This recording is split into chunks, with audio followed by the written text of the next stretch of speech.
ఈ వీడియోలో మనం differences between plant cell and animal cell, plant cell animal cell organelles యొక్క డిఫరెన్సెస్ అనేది మనం చూస్తున్నాం. పార్ట్ 1లో మనం యొక్క డిఫరెన్సెస్ అలాగే సెల్ ఆర్గానల్స్ డీటెయిల్గా మనం ఎక్స్ప్లెయిన్ చేయడం జరిగింది. ఎవరైతే మొదటిసారి ఈ వీడియో చూస్తున్నారో వారు పార్ట్ 1 వీడియో చూస్తే మీకు ఇంకా బాగా అర్థమవుతుందని నేను ఎక్స్పెక్ట్ చేస్తున్నాను. సో ఇప్పుడు ప్లాంట్ సెల్ అలాగే యానిమల్ సెల్ యొక్క కంపారిజన్ అని చూద్దాం. వీటిల్లో ఏ సెల్ ఆర్గానల్స్ ప్రజెంట్ అయ్యి ఉన్నాయి, ఏం ప్రజెంట్ అవ్వలేదు, వాటి యొక్క డిఫరెన్సెస్ ఏంటో మనం తెలుసుకుందాం. ఫస్ట్ వచ్చేసి మనం ప్లాంట్ సెల్ యానిమల్ సెల్లో కామన్గా ఉన్నాయి. ఇక్కడ సెల్ వాల్ అనేది చూద్దాం. సెల్ వాల్ అనేది ఓన్లీ ప్లాంట్ సెల్లో మాత్రమే ప్రజెంట్ అయి ఉంటుంది. ఇది very important bit.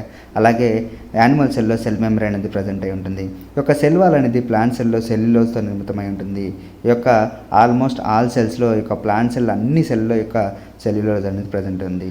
Cell wall made up of cellulose is present in almost all cells. Next వచ్చేసి ప్లాస్టిడ్స్.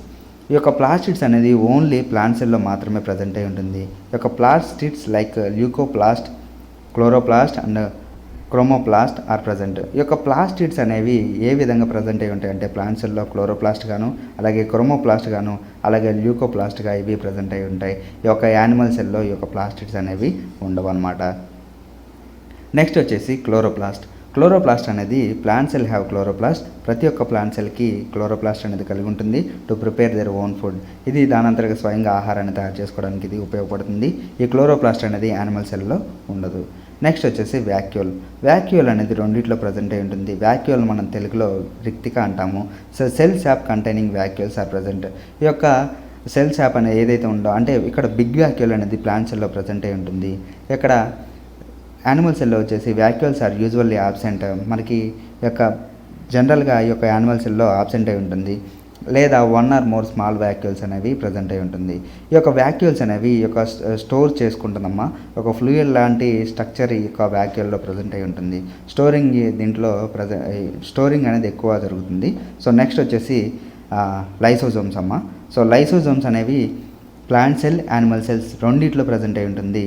లైసోజోమ్స్ అనేవి ప్లాంట్ సెల్లో నాట్ ఎవిడెంట్ అంటే సో ఎవిడెన్స్గా ఇవి ఉండవు అనమాట. కానీ యానిమల్ సెల్లో మాత్రం ఇవి ఈ సైటోప్లాజంలో ఈ యొక్క లైసోజోమ్స్ అనేవి ప్రజెంట్ అయి ఉంటాయి. న్యూక్లియస్ అనేది రెండు సెల్స్లో ప్లాంట్ సెల్లో యానిమల్ సెల్స్ ప్రజెంట్ అయి ఉంటుంది. కానీ ఇక్కడ ప్లాంట్ సెల్లో చూద్దాం. Due to the presence of the vacuole at the centre of the cell, nucleus may be located at the edge of the cell. So ఈ యొక్క ప్లాంట్ సెల్లో న్యూక్లియస్ అనేది వ్యాక్యూల్ దగ్గర ప్రజెంట్ అయి ఉంటుంది. ఈ యొక్క న్యూక్లియస్ అనేది ప్లాంట్ సెల్లో ఒక ఎడ్జ్కి అంటే ఒక చివరి భాగాన ప్రజెంట్ అయి ఉంటుంది. న్యూక్లియస్ అనేది ఎప్పుడు ప్రజెంట్ అంటే సెంట్రల్ పార్ట్లో ప్రజెంట్ అయి ఉంటుంది. కానీ ఈ యొక్క ప్లాంట్ సెల్లో మాత్రం ఒక ఎడ్జ్కి ఈ యొక్క ప్లాంట్ సెల్లో న్యూక్లియస్ అనేది ప్రజెంట్ అయి ఉంటుంది. యానిమల్ సెల్లో చూద్దాం. Nucleus is usually located is centrally. ఈ యొక్క ప్లాంట్ సెల్లో మాత్రం ఒక చివరికి ఒక ఎడ్జ్కి ప్రజెంట్ అయి ఉంటుంది న్యూక్లియస్. కానీ యానిమల్ సెల్లో అనేది ఖచ్చితంగా ఎగ్జాక్ట్లీగా సెంట్రల్ పార్ట్లో ప్రజెంట్ అయి ఉంటుంది. నెక్స్ట్ వచ్చేసి గాల్జీ బాడీస్. ఒక గాల్జీ కాంప్లెక్స్ ఏవైతే ఉన్నాయో ఇవి గాల్జీ బాడీస్ అనేవి రెండు సెల్లో ప్రజెంట్ అయి ఉంటుంది. Plant cells have many simpler units of Golgi complex called dictyosomes. ఈ యొక్క గాల్జీ కాంప్లెక్స్ని గాల్జీ బాడీస్ ఏవైతే ఉన్నాయో ప్లాంట్ సెల్లో మనం డిక్టియోజోమ్స్ అని అంటామన్నమాట. నెక్స్ట్ యానిమల్ సెల్స్లో have a single highly elaborated Golgi complex. ఇక్కడ యానిమల్ సెల్స్లో ఒకే ఒక సింగిల్గా అలాగే పొడవుగా ఎలాబరేట్ అయ్యి ఒక గాల్జీ కాంప్లెక్స్ అనేది ప్రజెంట్ అయి ఉంటుంది. ఎండోప్లాస్మిక్ రెటిక్యులం రెండిట్లో ప్రజెంట్ అయి ఉంటుంది. అలాగే రైబోజోమ్స్ కూడా ప్లాంట్ సెల్లో అలాగే యానిమల్ సెల్లో ప్రజెంట్ అయి ఉంటుంది. మైటోకాండ్రియా కూడా రెండిట్లో ప్రజెంట్ అయి ఉంటుంది. సెంట్రియోల్స్ అనేవి చూద్దాం. Centrioles only in lower plant forms. ఏదైతే లోవర్ అంటే స్టార్టింగ్ ప్లాంట్స్ ఏవైతే ఉన్నాయో ఆ యొక్క ప్లాంట్స్లో మాత్రమే లోవర్ ప్లాంట్స్లో మాత్రమే ఈ యొక్క సెంట్రియోల్స్ అనేవి ప్రజెంట్ అయి ఉంటాయి. యానిమల్ సెల్స్లో మాత్రం ఈ యొక్క సెంట్రియోల్స్ అనేవి ప్రజెంట్ అవుతాయి అన్నమాట. అలాగే న్యూట్రిషన్ అనేది ఎలా జరుగుతుంది చూద్దాం. Can prepare own food through photosynthesis. ఈ యొక్క ప్లాంట్ సెల్స్ అనేవి ఫుడ్ని ఓన్గా ప్రిపేర్ చేసుకుంటాయి. అవి ఫోటోసిన్సిస్ కిరణజన్య సంయోక్రియ ద్వారా తనంతటికి తానే ఫుడ్ అనేది తయారు చేసుకుంటుంది.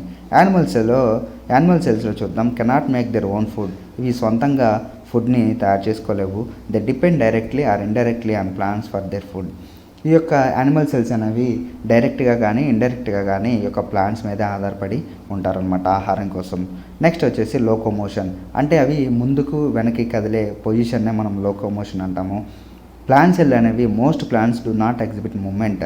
ఈ యొక్క ప్లాంట్ సెల్ అనేది లోకోమోట్ అవ్వమన్నమాట, ఒకే ప్లేస్లో ప్రజెంట్ అయ్యి ఉంటాయి అన్నమాట, మనం చూస్తాము. సో నెక్స్ట్ యానిమల్ సెల్స్ అనేవి most animal cells exhibit locomotion. ఈ యొక్క యానిమల్ సెల్స్ అనేవి ఈ యొక్క లోకోమోషన్ని ఎగ్జిబిట్ చేస్తాయి అన్నమాట. నెక్స్ట్ వచ్చేసి గ్రోత్ అండ్ డెవలప్మెంట్, అంటే ఈ యొక్క యానిమల్ సెల్స్లో కొంచెం లోకోమోషన్ అనేది ప్రజెంట్ అయి ఉంటుంది.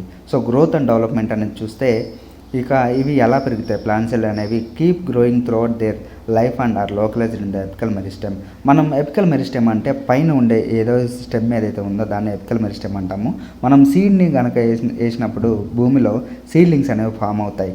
సో ఫస్ట్ ఒక గ్రీన్ కలర్, మనం భూమిలో సీడ్ని వేసినప్పుడు ఒక గ్రీన్ కలర్ పార్ట్ అనేది మనకి పైన కనిపిస్తుంది, దాన్నే మనం ఎపికల్ మెరిస్టెమ్ అని అంటాము. ఈ యొక్క గ్రోత్ అనేది ఎలా ఉంటుందో ఆ ఎపికల్ మెరిస్టెమ్ ఏదైతే ఉందో ఆ ఎపికల్ మెరిస్టెమ్ చిన్నగా మనకి స్టెమ్గా అలా ఒక ప్లాంట్గా ఒక ట్రీగా మనకి ఫామ్ అవుతుంది అన్నమాట. గ్రోత్ అనేది ఎపికల్ మెరిస్టెమ్తో స్టార్ట్ అవుతుంది. కానీ యానిమల్ సెల్స్లో చూద్దాం, గ్రోత్ స్టాప్స్ ఆఫ్టర్ మెచ్యురేషన్.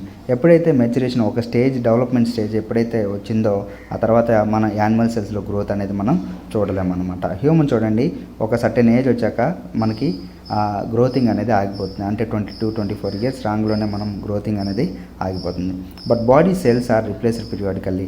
కానీ ఈ యొక్క గ్రోత్ అనేది ఆగిపోతుంది, కానీ లోపల ఉండే బాడీ సెల్స్ ఏవైతే ఉన్నాయో, కణాంగాలు ఏవైతే ఉన్నాయో అవి రిప్లేస్ అవుతాయి. సో మనకి చాలా సెల్స్, రోజుకి కొన్ని వేల కోట్ల సెల్స్ అనేవి పుడతాయి, అలాగే చనిపోతాయి. సో మనం చేసే ప్రతి పనిలో ఈ యొక్క సెల్స్ అనేవి చనిపోతూనే ఉంటాయి అన్నమాట.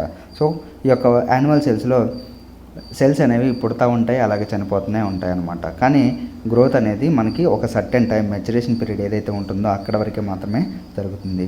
Shell shapes and structures. ఈ యొక్క plant cell structure, animal cell structure చూద్దాం. ప్లాంట్ సెల్ స్ట్రక్చర్ అనేది రిజిడ్, ఫిక్సెస్, రెక్టాంగులర్ షేప్స్ అనమాట. సో రిజిడ్ అంటే చెప్పంగా ఒక గరుకుగా ఒక డిఫరెంట్ స్టైల్లో ఉంటుందన్నమాట. ఇది ఏం చేస్తుందంటే లోపలికి గాయాలు ఏం కాకోకుండా ఇది ఈ యొక్క సర్ఫేస్ అనేది ప్రజెంట్ అయి ఉంటుంది. రెక్టాంగులర్ షేప్లో ఇది ప్రజెంట్ అయి ఉంటుందన్నమాట.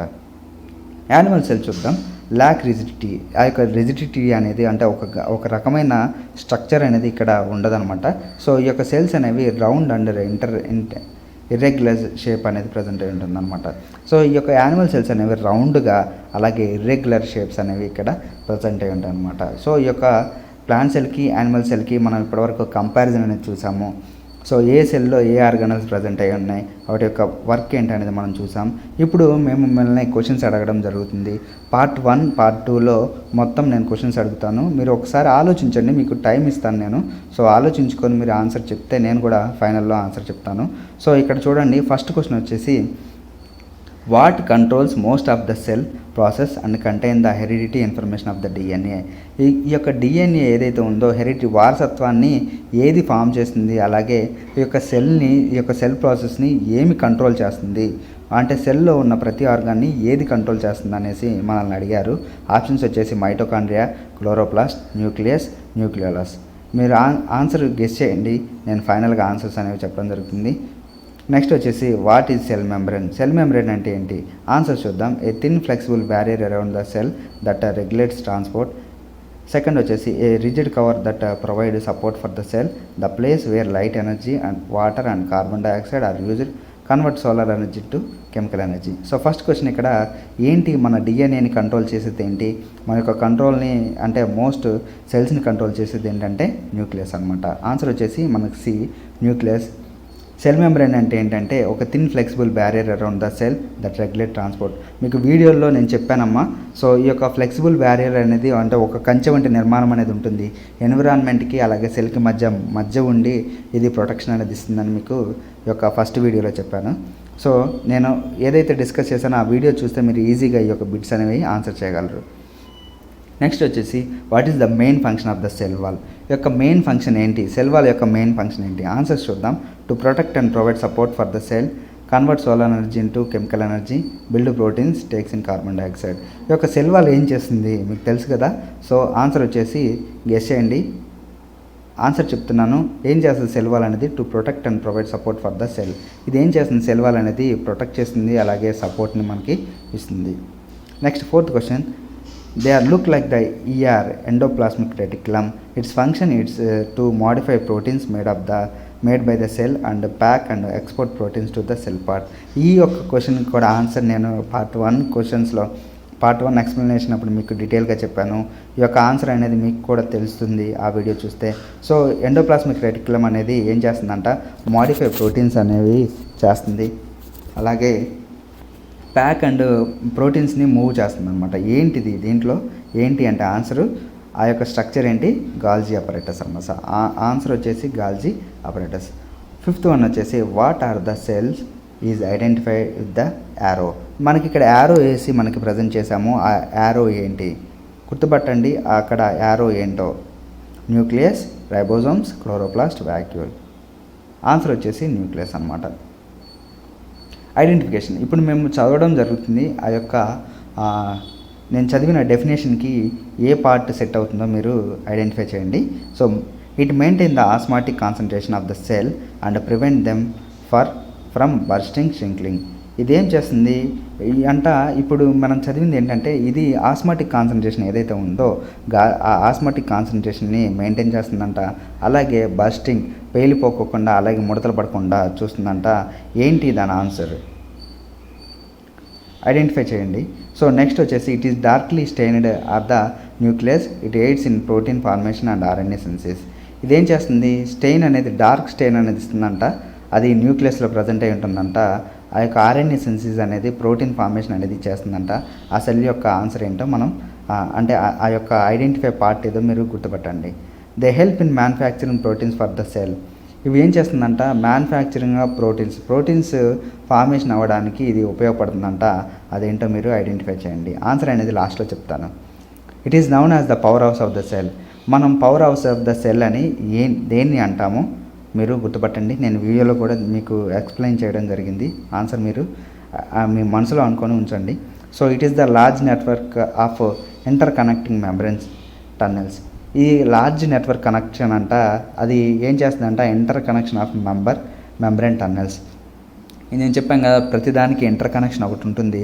ఆ ఇంటర్ కనెక్షన్ ఒక ఫ్లూయిడ్ లాంటి స్ట్రక్చర్ అనేది ఉంటుంది అనేసి నేను ఒకటి చెప్పాను. సో ఆ యొక్క ఆన్సర్స్ అనేవి ఇప్పుడు మనం చూద్దాం.